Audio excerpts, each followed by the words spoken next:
Good evening, I'm Ian Hannamansing. Tonight, new modeling, new fears, same caution. Don't keep adding on the easing of measures.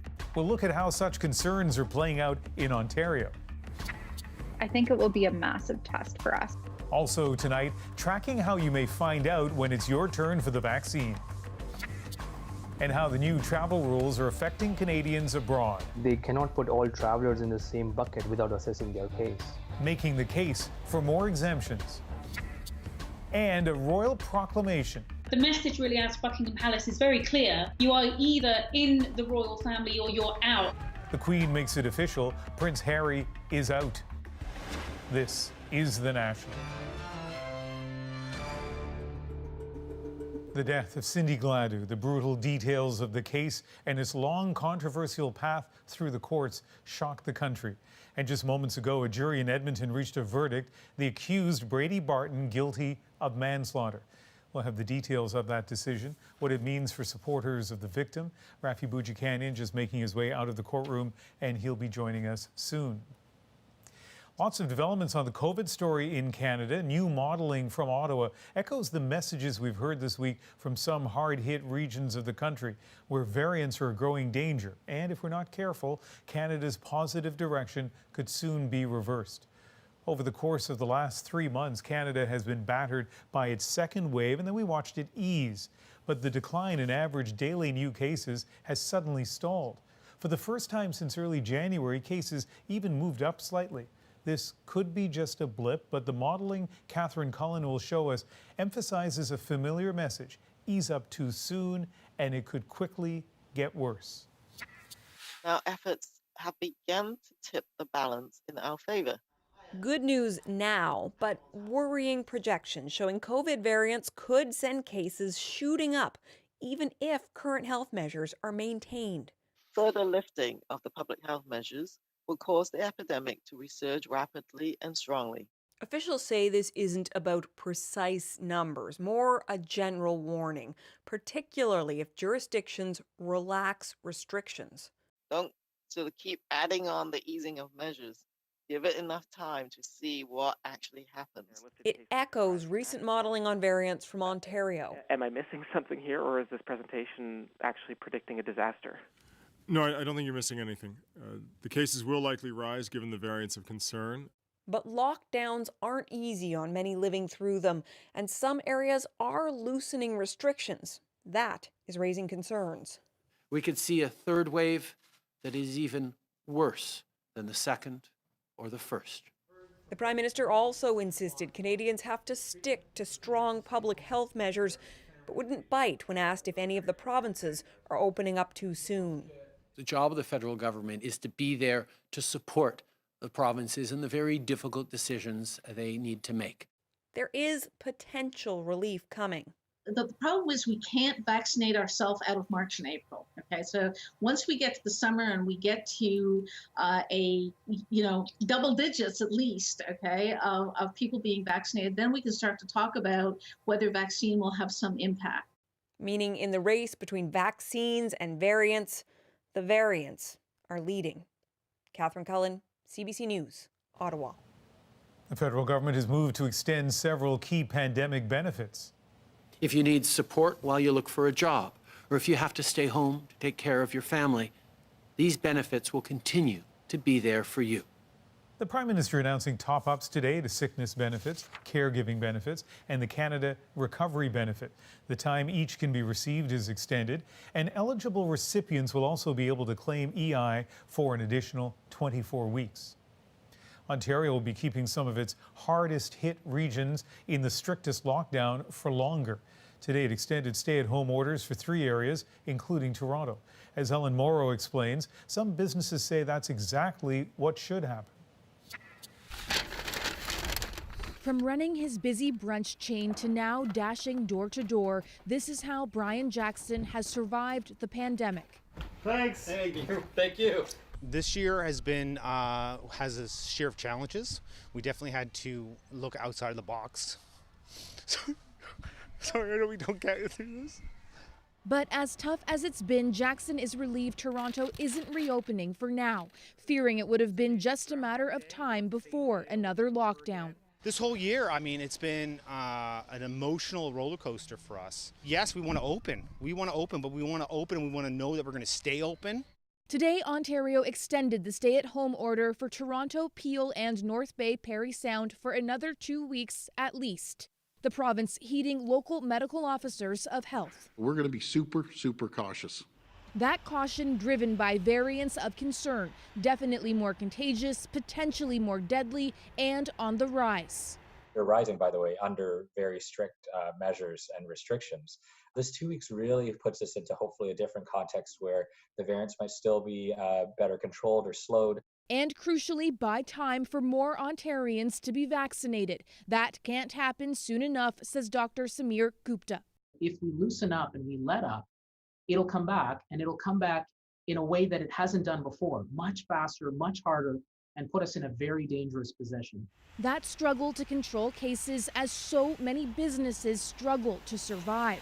It's been so long that I forgot what it feels like to have people in here. Boris Fong owns a pub in York Region, allowed to reopen on Monday. As long as we do it properly and keep everyone safe, we'll be okay. Meanwhile, Jackson is trying to stay hopeful for the future. It's all he can do. The sooner we get to warmer weather and we can get open, get ready, and then get the summers again, I think we're going to have more success. And Ellen, you've talked to some experts. What do they want to see happen before restrictions in these lockdown areas are eased? Well, they say Ontario needs to step it up when it comes to testing, to tracing cases, to making it easier to isolate, and that there should be paid sick leave. They say these measures have always been crucial, but these more contagious variants are adding extra pressure. For now, the stay-at-home order in these hotspots will last until at least March 8th. So now we're in this waiting game, Ian, and we're also in this race against time when it comes to vaccinations, trying to prevent those variants from getting a further foothold. All right, Ellen, thank you. You're welcome. In BC, an update late today on the number of those so-called COVID variants of concern. And unlike some other provinces, officials describe the number of variant cases here as low. Tanya Fletcher joins us now for more. Tanya, we heard a bit of encouraging advice on what we should or shouldn't be doing here in BC. Yes, Ian, and here's perhaps some good news. We don't actually need to change what we're doing. We just need to do it better, essentially. That's the message from BC health officials, and they today revealed more about the nature of how these new variants spread. And here's the thing, even though they are believed to be more transmissible, as Ellen just said, they're not spreading in new or different ways. The mode of transmission of the new variants is very similar to other variants. The virus is just more efficient at transmission. What that means is that the things that we need to do to prevent the transmission of variants is the exact same thing we do to prevent COVID-19, but we have less room for error. So members of the public have to be vigilant, Tanya, and so do public health officials. So give us an example. So aggressive contact tracing is the main thing, Ian. I just spoke with an expert who's been helping with BC's epidemiological modeling, and he says detecting new variant cases quickly and also acting on them quickly is critical to containing them. He gave this example of a recent variant exposure at a Vancouver area school. They activated rapid testing of, I think it was around 80 students, which was followed up by PCR testing in the single positive case, which was then shown to be a false positive. And that was great to see, and I hope that they'll continue to take aggressive action. And so he believes that's why BC still has a relatively small number of new variants. We're at 72 now. That's up from 60 last week. But the key for public health is doing that diligent detective work to nail down exactly how and when these variants are spreading before it's too late. Ian? Thanks, Tanya. Canada reached a COVID-19 milestone today, and it was a hopeful one. More than 1 million people have now received 1 dose of vaccine. Another 387,000 have had 2 shots, meaning they are fully vaccinated. As many people eagerly await their turn, only a few provinces and territories have started online registration. But as Thomas Dagla tells us, some worry about vulnerable people getting left behind. Soon, this could be Canada. Crowds lining up and COVID shots more readily available. Mass vaccination sites finally running, with reminders like this to book your appointment first. Prince Edward Island is already allowing seniors 80 and up to register. But across the country, there have been few details about how Canadians will find out when it's their turn, and then how to reserve a spot. It's sort of between A potential dilemma for Linda O'Neill's 87-year-old mom. she may get left behind in the vaccine process and the rollout because she wouldn't be able to access a computer system. Will she have to be on a phone call for, say, an hour? In the U.S., web-based registration has sometimes proven problematic, with tech-savvy Americans creating so-called vaccine hunter groups to game the system. So you have to worry that something similar could happen here. Whatever system is going to be rolled out to ensure that it's not, making these health inequities worse. Having people register online risks putting vulnerable groups and often people of color at a disadvantage, say experts. We need a diverse vaccine rollout strategy to meet the needs of that diverse population. If we don't do that, if we have a one-size-fits-all strategy, then we will leave people behind. Online vaccination appointments will be offered across most of Canada, with parts of the Maritimes and the North now making priority slots available. Phone booking is also set to roll out almost everywhere.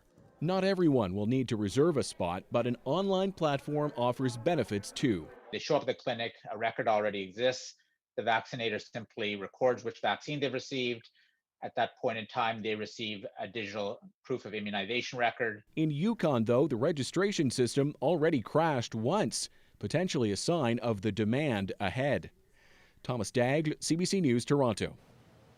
One factor in vaccine rollout is temperature, and right now Pfizer-BioNTech doses must be stored in ultra-cold freezers at about minus 70 degrees Celsius, and that limits where they can be used, but it could soon change. The companies now say their vaccine can be safely stored in regular freezers for up to 2 weeks between minus 15 and minus 25. And today they asked the U.S. to note the change.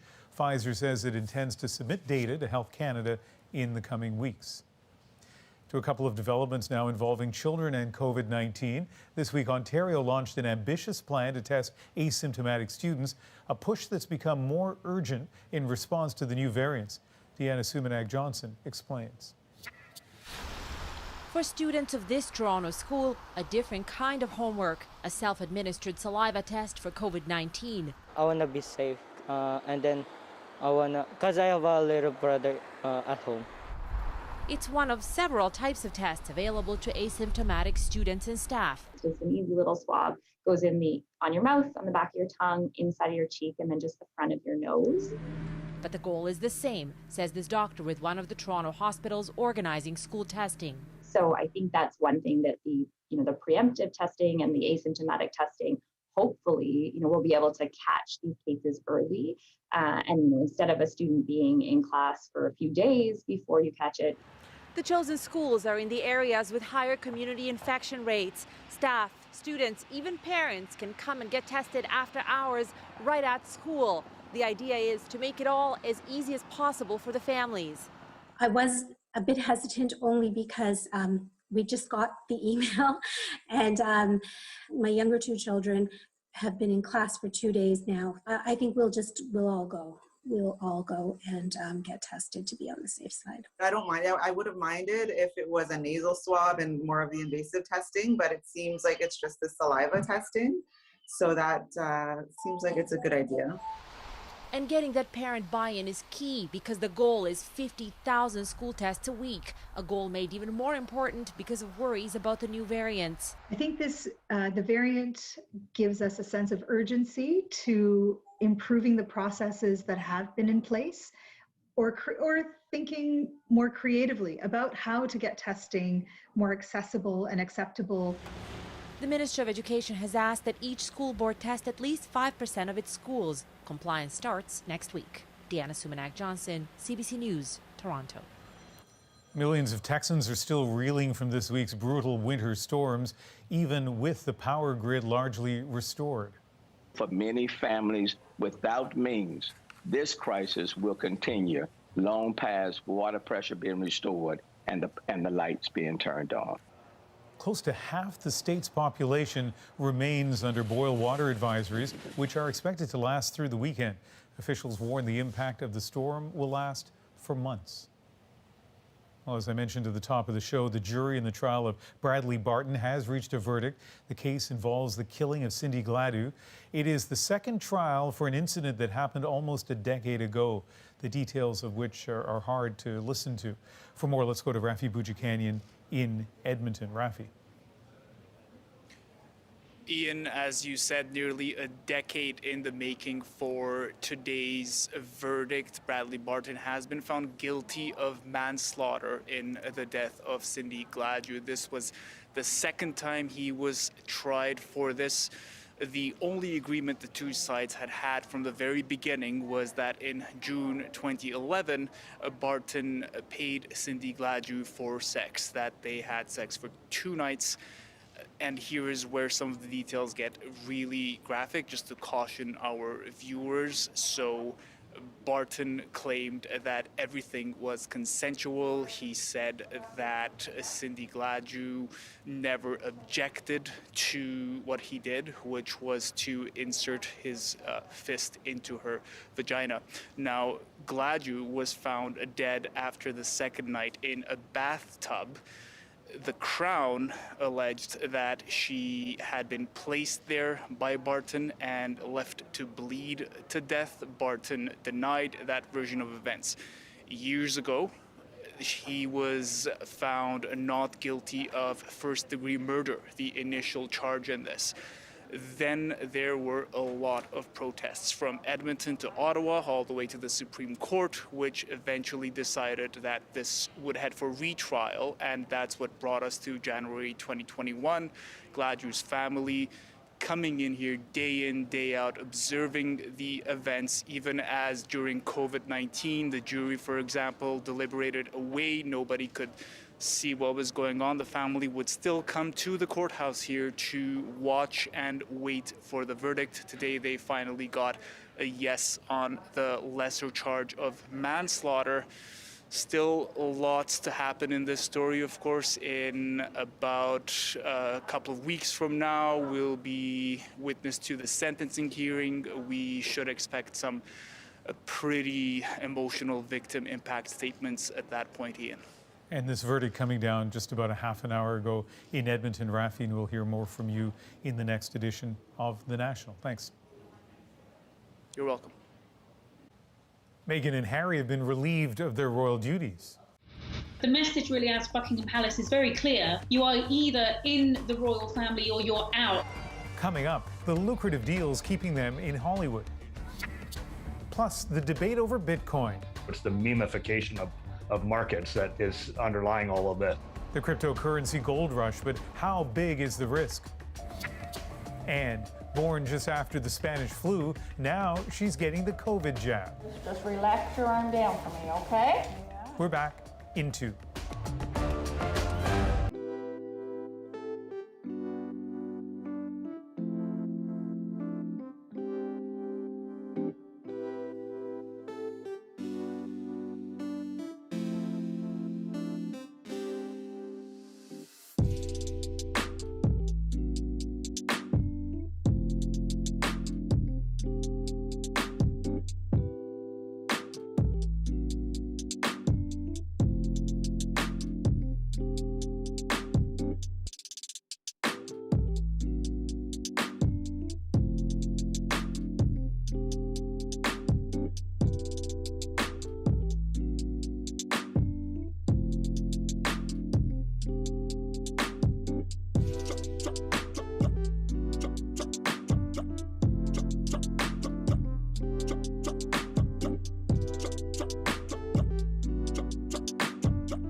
After almost 7 years of marriage, reality star Kim Kardashian has filed to divorce her rapper husband Kanye West.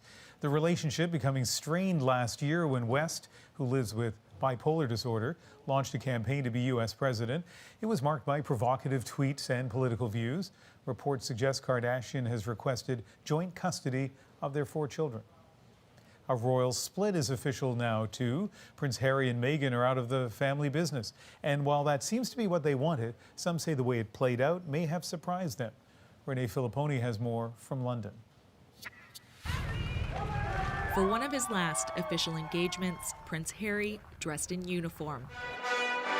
He's known to have cherished his military titles. The couple held a number of royal patronages given to them by the Queen, all now stripped away. Buckingham Palace says the couple couldn't continue with the responsibilities and duties that come with a life of public service, but they remain much-loved members of the family. To the outsider, this may seem harsh, but the message really out of Buckingham Palace is very clear. You are either in the royal family or you're out. The Duke and Duchess of Sussex stepped down last year, breaking from the royal family and moving to the U.S. The door was left open for them to return. But they signed lucrative deals with Netflix and Spotify in their desire to find financial independence, and it cost them.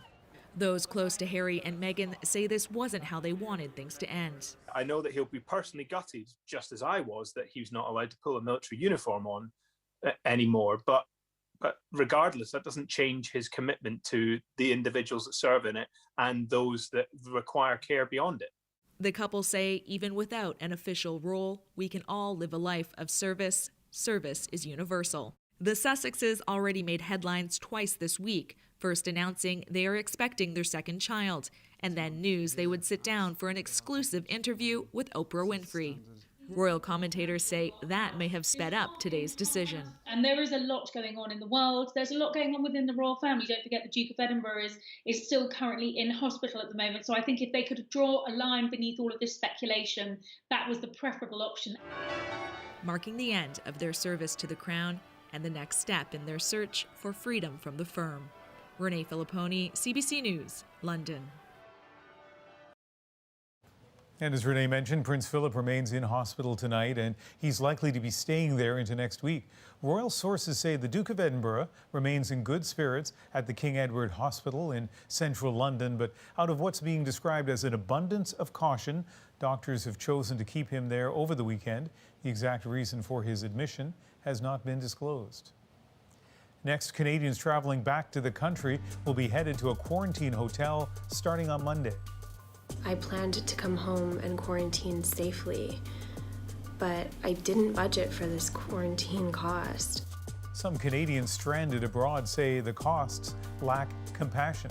But first, NASA released new images from Mars today showing its Perseverance rover moments before landing on the red planet. Unlike past rovers, the majority of Perseverance's cameras capture images in color, and so scientists can study new aspects of the Martian landscape. NASA promising more images and video from Perseverance in the coming days.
Welcome back. The federal government has released its list of approved hotels where so-called non-essential travelers returning to Canada will need to complete a mandatory quarantine at their own expense for up to 72 hours.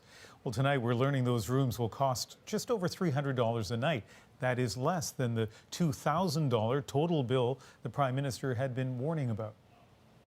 The quarantine is in place for a very important purpose. It allows for the clearing of a PCR test for a person to be tested for COVID. Almost a year into the pandemic, and these are Ottawa's strictest measures yet, meant to slow the spread of the variants of concern. But for some Canadians still abroad, it still feels like a step too far. There's got to be a solution and a better way than to make life this difficult. As a small business owner that also operates in the U.S., I am concerned about the mandatory hotel stay. It's also left the travel industry scrambling. As travel consultants, we are struggling to assist our clients while also following government guidelines. So what's it like to navigate these new restrictions? Richard Vanderloob is the president of a travel agency, TripCentral.ca. Rohan Jamani flew to India earlier this month to be with his dying father. He plans to return to his wife in Toronto next week. And because of the time difference, we spoke to him earlier today before the updated quarantine costs were made public. Well, thanks to both of you for joining us. And Rohan, let me start with you. What was your reaction when you first heard about the new rules, particularly the mandatory hotel quarantine? I was very disappointed because for any government to put in place a federal rule for quarantine and making it mandatory for travelers to shell out thousands of dollars, they should and must look into the reason for every individual's travel. They cannot put all travelers in the same bucket without assessing their case. And so you have been in India, Rohan. You have been dealing with the death of your father. And so have you been trying to get more information, and what has that been like? Yes, definitely. I'm trying to get more information. I've been reaching out to the local MPPs. I've been reaching out to my MP, who's Omar Al-Gabra. But I've been just being routed to different transport helpline. My wife, who's full-term pregnant, and she'll be almost 37 weeks pregnant by the time I reach Canada. She's running from pillar to post, calling different agencies, asking for answers. I've been tweeting, emailing, but no avail. Richard, it's been a tough time, obviously, for the travel industry, but particularly the last few weeks as the rules have changed. What has that been like? Well, we're constantly surprised by rule changes that really seem to come out with not a lot of consultation with industry, often at very inopportune times. So for us, the big thing was the PCR test 3 days prior. That killed a lot of what little demand there was. The announcement of these hotel quarantines and the bit of delay that it took, initially we were concerned with people in the situation like Rohan, where maybe they wouldn't have traveled if they had known that was going to be the case. But, the problem here is that the definition of essential travel or non-essential has never been done. And so we're applying judgments retroactively, and that's a real problem. I want to play a couple of clips because we've had a lot of feedback and questions from a lot of people. And these two clips in particular do kind of touch on how varied reasons for travel are. We're going to hear from a woman who left Canada long before the pandemic and is coming back soon. And then a woman who has property in the United States and has received the first of her 2 vaccination shots. So let's listen to them. I've been teaching in South Korea for the past 2 years. My contract is up, and I planned to come home and quarantine safely, but I didn't budget for this quarantine cost. We feel it is unreasonable for the Government of Canada to mandate returning Canadians who have had the vaccine to provide any PCR testing or quarantine as per the CDC guidelines, and Dr. Fauci stating that we do not. So Richard, as you hear the stories from those 2 women, what's your reaction? My reaction is this: a lot of this is very arbitrary. I don't really believe there's data to support this. I think it's politically popular. And I think it's stemming from the politicians and healthcare senior management that were traveling while we were locked down. Supposedly this was to control variants, and yet, how this has been implemented, I think it's been designed to reduce the demand for travel, and it's done a good job of that. but it's unfair to the people that are stuck in the middle of it. Rohan, I suppose the position from the government in your case would be they would have compassion for your travel circumstances and sympathy for the death of your father, but they're trying to control infection rates and they're concerned that people coming from other parts of the world might bring COVID with them. How would you respond to that, Rohan? Well, first of all, we are not allowed to board the flight without the negative PCR test. And secondly, I know they are allowing people on compassionate grounds and exemption from hotel quarantine as well as 14-day quarantine. So how is my situation different? They just exempted 750 Olympics and their Olympic nationals and their support team a few weeks ago. And Richard, I saw you sort of shake your head when I asked the question, and so you don't buy that premise in terms of this having to be done as an infection control measure. Look, this virus is passed person to person. There's nothing to say it comes from abroad. It's in the community, and all of the rationale for testing, rapid testing, whatever these solutions are to cut transmission rates, but not necessarily eliminate it. It just seems very unfair, and it's scapegoating people that are traveling internationally. I just think it's really optics more than based on real data. But to be fair, I've talked to a lot of infectious disease doctors, and they did like the idea in January of government saying, look, we need to travel less, even within the country, but especially outside. And so, Richard, let me ask you this. Whether it's right or not, the changes the government has made, I presume, has really reduced international travel by Canadians.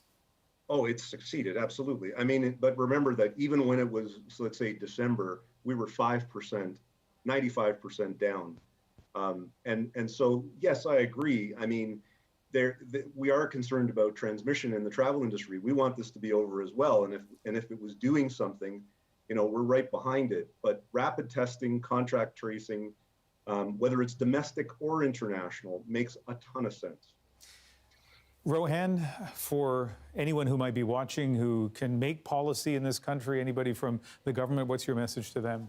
I did not budget for this, and I just want to ask a question. Is this what Canada is known for? No compassion for families who are already dealing with the loss of a loved one? And I asked this question to Trudeau and his government.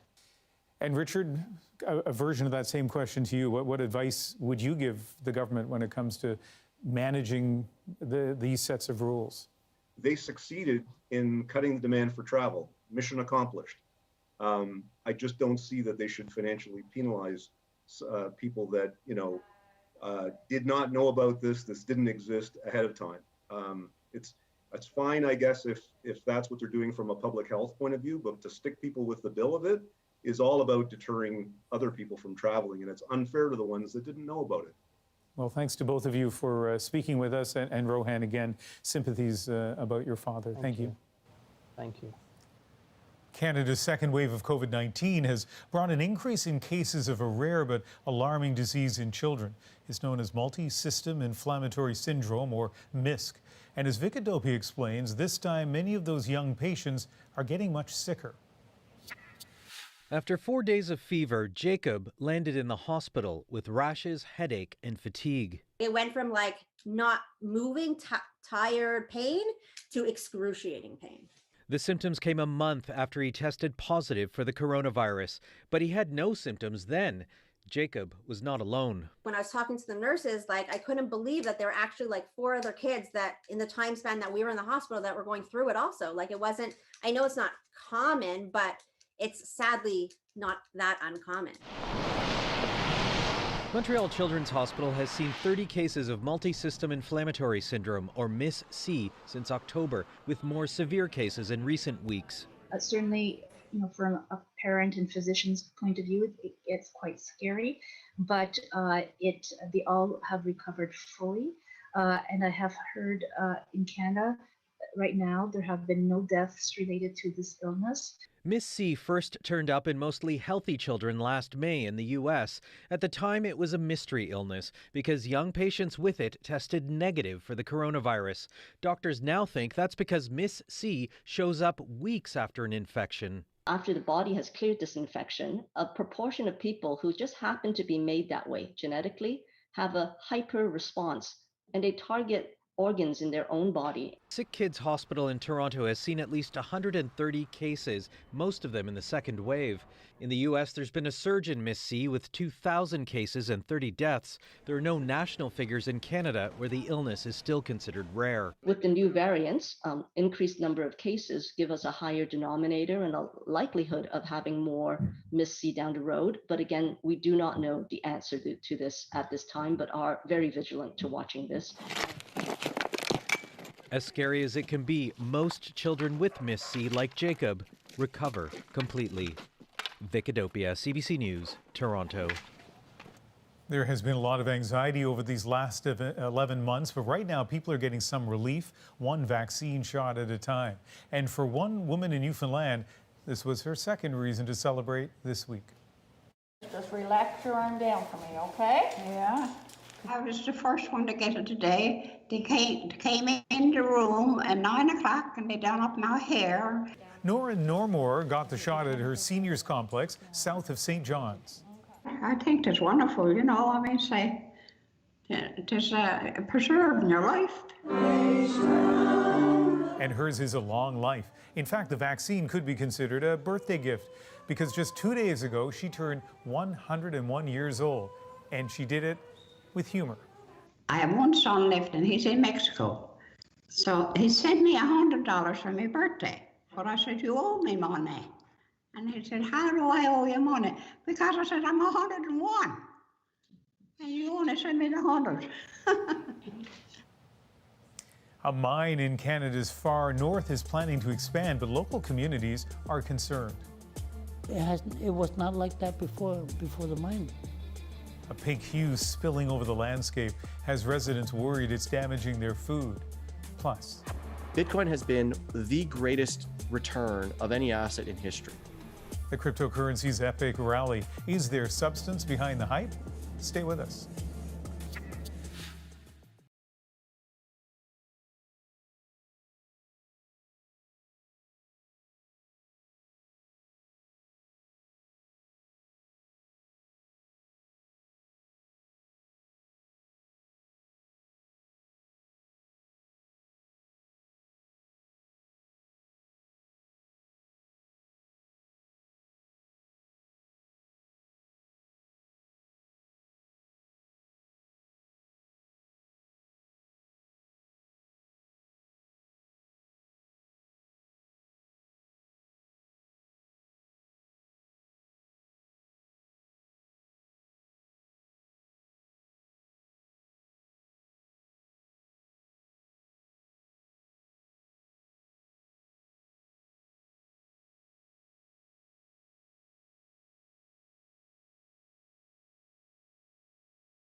Welcome back. Inuit protesters could affect the future of one of the world's northernmost mines.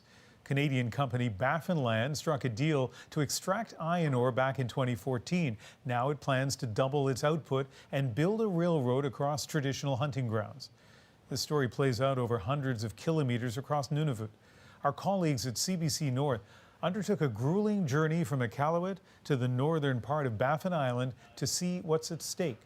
Pauline Pemmock reports from Pond Inlet.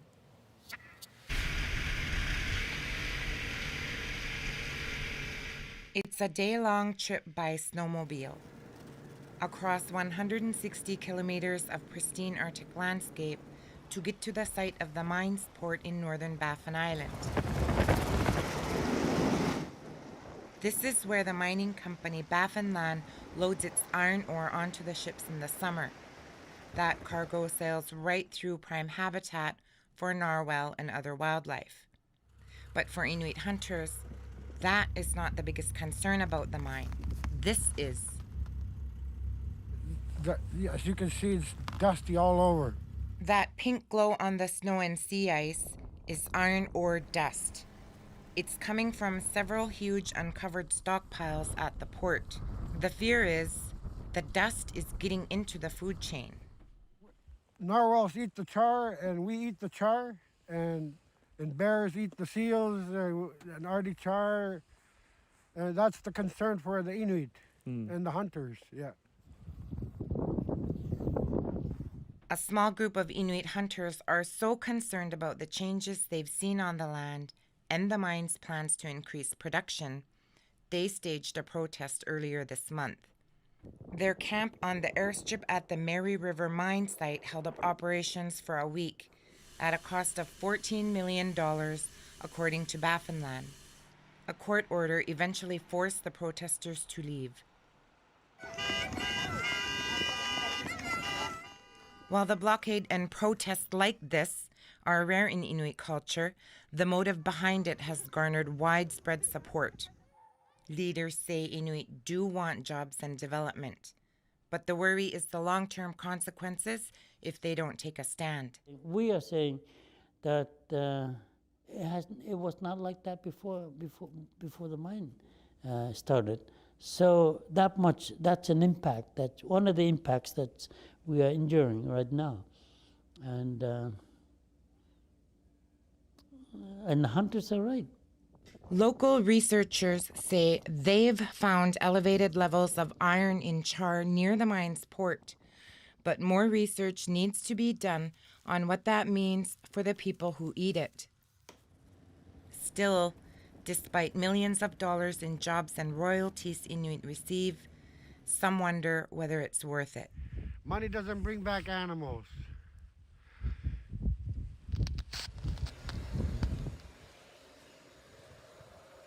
Here in Pond Inlet, the people want the regional Inuit organization to help them more. They're the group in negotiations with the mine for more royalties and better environmental protection. CBC reached out to the group while we were here in the community, but they did not agree to an interview. Elders like Ilisapi Inuarak say the community is losing trust because no one is listening to their concerns. But in the wake of the protests, that may be changing. You know, it's unfortunate that they felt they had to go to those extremes to be heard. Baffin Island's vice president now says the company is open to making changes to its expansion plans, such as easing up on the increase in shipping. Meanwhile, the regional Inuit organization has promised to meet with the protesters, although no date has been set. And after a long delay, the environmental review hearings into the mine expansion have now been scheduled to resume in April. Small signs of progress, bringing renewed hope for greater protection for this treasured Inuit land. Pauline Pemmock, CBC News, Pond Inlet, Nunavut. Next, the meteoric rise of Bitcoin.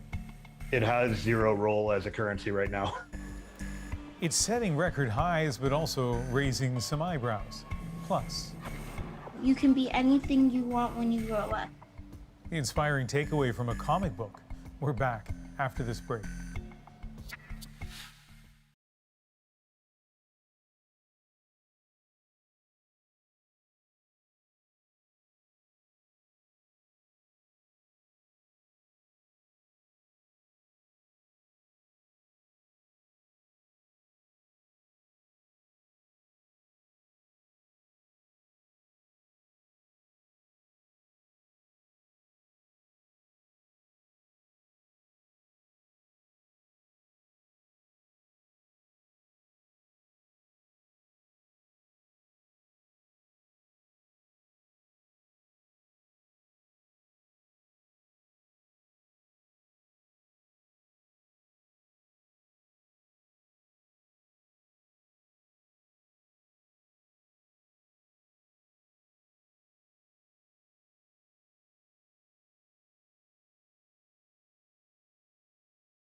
I'm Jamie Poisson. Join me for CBC's daily news podcast, Front Burner. Every weekday, Front Burner takes you deep into the stories shaping Canada and the world.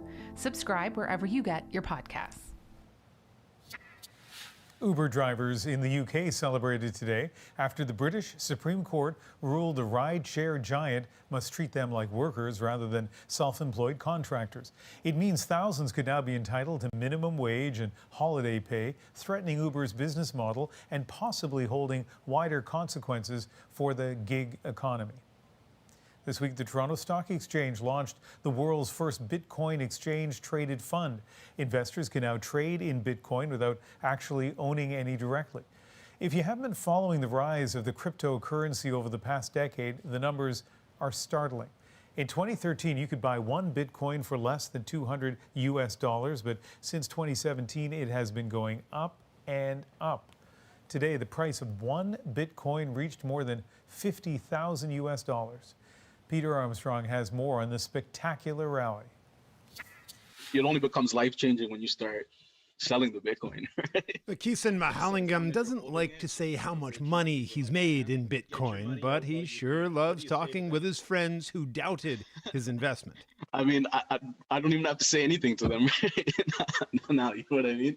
It's sort of, the situation sort of speaks for itself. That situation is that one Bitcoin is now valued at more than $60,000, and Mahalingam believes it's only getting started. Bitcoin has been the greatest return of any asset in history.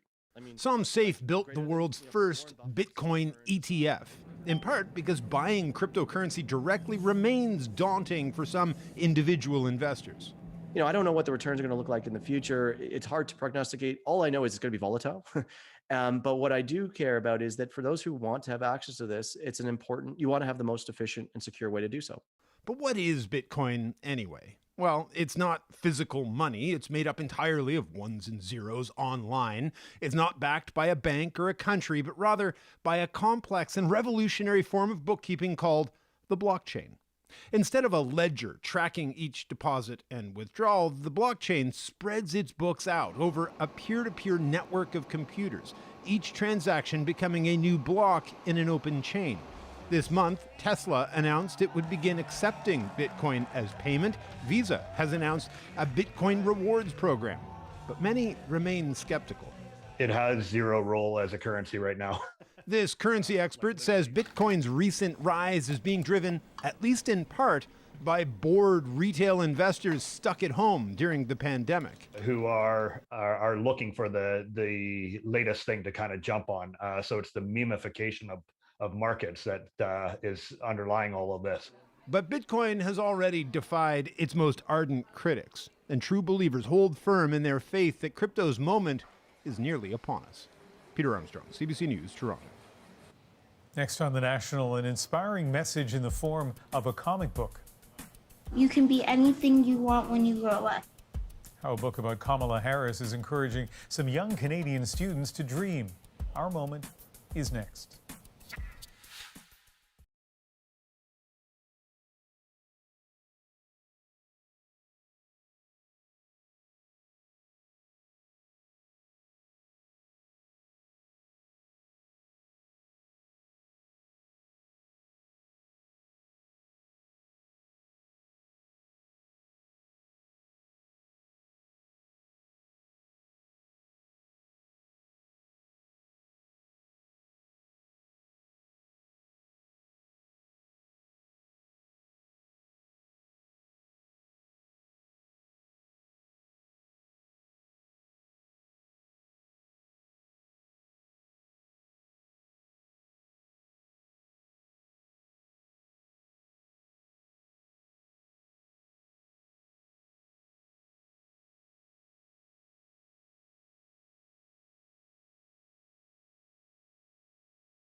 Kai Hasselreese is the author and illustrator of this comic book, Kamala in Canada.